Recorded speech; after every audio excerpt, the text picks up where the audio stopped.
Paul, one of the most devout followers of Jesus who ever lived, wrote in Romans chapter 7 verse 15, "I do not do the good that I want to do. Instead, I keep doing the very thing I hate." That may be one of the most honest lines you read in the Bible, because it describes something about human nature, something that all of us discover. And that is, knowing what is right doesn't always mean you have the power to do it. Actually, the question of behavioral change is one of the oldest questions you see in human history. And that particular condition has a name that philosophers going all the way back to the Greeks called akrasia. And it translates to weakness of will. That is, you know what is right, but you still don't do it. So the issue can't be that you're ignorant of what's right. You already know what's right. The problem is with the action. We see an approach to that very problem in the Old Testament. For example, the word for heart in Hebrew is lev. And heart in the Jewish tradition is the center of decision, of intention, and also will. So the source of your action is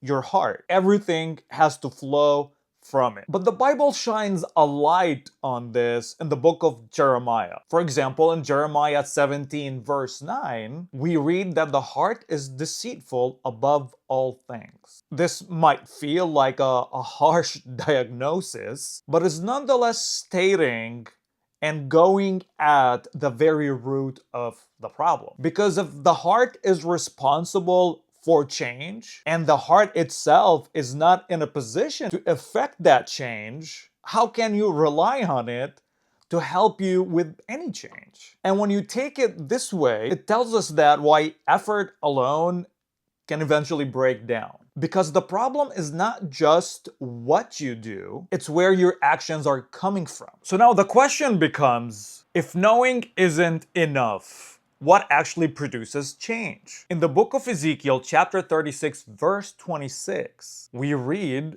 "I will give you a new heart and put a new spirit within you." And in Philippians chapter 2, verse 13, it says, "It's God who works in you to will and to act." So the model that scripture gives us is that you don't work harder in order to succeed. What scripture tells us is that we have to surrender and to be open to letting God work within us so that we can give Him the space to transform us, so that we don't continue repeating the same patterns that we have been doing.